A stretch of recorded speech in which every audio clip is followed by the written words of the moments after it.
ചെറുതുകൾക്കും heavy വാഹനങ്ങൾക്കും dog nose design തിരികെ കൊണ്ടുവരുന്ന പുതിയ മാനദണ്ഡങ്ങൾ തയ്യാറാക്കാൻ കേന്ദ്ര സർക്കാർ ഒരുങ്ങുന്നതായി റിപ്പോർട്ട്. റോഡ് സുരക്ഷയും ലോജിസ്റ്റിക് കാര്യക്ഷമതയും മെച്ചപ്പെടുത്താൻ ഇത് സഹായിക്കുമെന്ന് കരുതുന്നതായി കേന്ദ്ര റോഡ് ഗതാഗത ഹൈവേ സെക്രട്ടറി വി ഉമാശങ്കർ പറഞ്ഞു. International Council on Clean Transportation, Gurujal എന്നിവയുമായി സഹകരിച്ച് രാഹിരി ഫൗണ്ടേഷൻ ഡൽഹിയിൽ സംഘടിപ്പിച്ച 3 ദിവസത്തെ കോൺഫറൻസായ അർബൻ അഡയിൽ പങ്കെടുത്തു സംസാരിക്കുകയായിരുന്നു ഉമാശങ്കർ. വാഹനത്തിന്റെ ഡ്രൈവർ ക്യാബിനു മുന്നിൽ എഞ്ചിനും ഹുഡും ചേർന്ന് വരുന്ന ഭാഗത്ത് നായയുടെ മൂക്കിന് സമാനമായ ആകൃതിയോടുകൂടി തള്ളി നിൽക്കുന്നതിനെയാണ് ഡോഗ് നോസ് ട്രക്ക് എന്നുകൊണ്ട് ഉദ്ദേശിക്കുന്നത്. 1990കളുടെ അവസാനം വരെ നമ്മുടെ നിരത്തുകളിൽ ഇത്തരത്തിലുള്ള വാഹനങ്ങൾ ഒരു സാധാരണ കാഴ്ചയായിരുന്നു. ചരക്ക് വാഹനങ്ങളുടെ നീളം കുറയ്ക്കുന്നതിനുള്ള നിയന്ത്രണം ഏർപ്പെടുത്തിയതോടെയാണ് പരന്ന മുഖമുള്ള ക്യാബിനുകൾക്ക് വഴിമാറിയത്.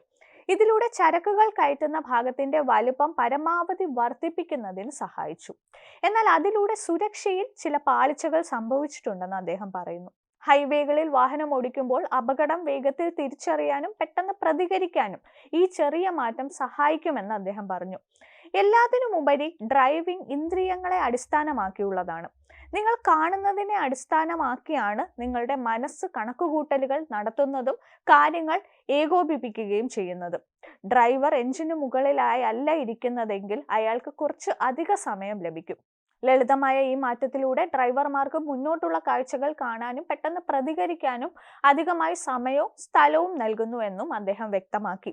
മുൻവശം പരന്നിരിക്കുന്ന ഡോഗ് നോസ് വാഹനങ്ങൾക്ക് അതിൻ്റെതായ ഗുണങ്ങൾ ഉണ്ടെന്ന് ഓട്ടോമൊബൈൽ രംഗത്തെ സുരക്ഷാ വിദഗ്ധർ പറയുന്നു. അമിത വേഗതയിൽ പോകുന്ന സാഹചര്യങ്ങളിൽ മുൻവശം തള്ളി നിൽക്കുന്ന വാഹനങ്ങൾ ഉണ്ടാക്കുന്ന അധിക സ്ഥലം ഡ്രൈവർമാർക്ക് മികച്ച പ്രതികരണ സമയം നൽകും.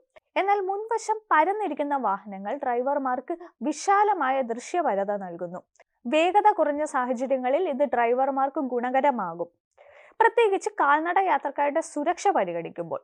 ഡോഗ് നോസ് വാഹനങ്ങൾ പുറത്തിറക്കുന്നതിന് ട്രക്ക് നിർമ്മാതാക്കളും മറ്റ് പങ്കാളികളുമായും കേന്ദ്ര ഗതാഗത മന്ത്രാലയം ഉടൻ കൂടിയാലോചനകൾ ആരംഭിക്കുമെന്ന് ഉമാശങ്കർ പറഞ്ഞു.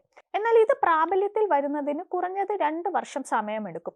ട്രക്കിന്റെ രൂപകൽപ്പനയ്ക്ക് പുറമെ ചരക്ക് കാര്യക്ഷമത വർദ്ധിപ്പിക്കുന്നതിനും ചരക്ക് നീക്കത്തിലെ ചെലവ് കുറയ്ക്കുന്നതിനുമായി നിരവധി വികസിത രാജ്യങ്ങളിൽ ഇതിനോടകം ഉപയോഗിച്ചിട്ടുള്ള മൾട്ടിപ്പിൾ ട്രെയിലർ കോൺഫിഗറേഷൻ പുള്ളർ ട്രെയിലറുകൾ അവതരിപ്പിക്കുന്നത് സംബന്ധിച്ചും കേന്ദ്രം പര്യവേഷണം ചെയ്യുന്നുണ്ടെന്ന് ഉമാശങ്കർ പറഞ്ഞു.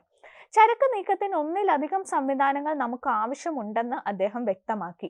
റോഡ് സുരക്ഷാ പ്രശ്നങ്ങൾ സങ്കീർണമായ കാര്യമല്ലെന്നും എന്നാൽ പ്രാദേശിക തലത്തിൽ അധികാരികളും പൗരന്മാരും തമ്മിലുള്ള സഹകരണം പ്രധാനപ്പെട്ടതാണെന്നും അദ്ദേഹം കൂട്ടിച്ചേർത്തു.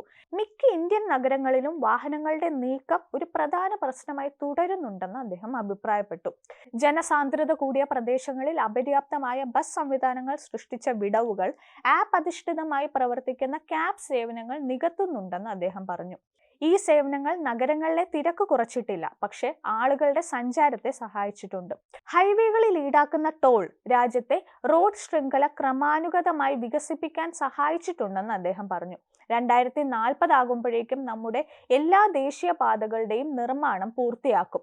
അതിനുശേഷം അറ്റകുറ്റപ്പണികൾ, കയ്യേറ്റം തടയൽ, ഹൈവേകളുടെ കാര്യക്ഷമതയിൽ നഗര വികസനം വിട്ടുവീഴ്ച ചെയ്യുന്നില്ലെന്ന് ഉറപ്പാക്കുക എന്നിവയിൽ ശ്രദ്ധ കേന്ദ്രീകരിക്കണം എന്നും ഉമാശങ്കർ കൂട്ടിച്ചേർത്തു.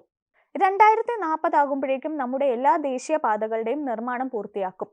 അതിനുശേഷം അറ്റകുറ്റപ്പണികൾ, കയ്യേറ്റം തടയൽ, ഹൈവേകളുടെ കാര്യക്ഷമതയിൽ നഗരവികസനം വിട്ടുവീഴ്ച ചെയ്യുന്നില്ലെന്ന് ഉറപ്പാക്കുക എന്നിവയിൽ ശ്രദ്ധ കേന്ദ്രീകരിക്കണം എന്നും ഉമാശങ്കർ കൂട്ടിച്ചേർത്തു.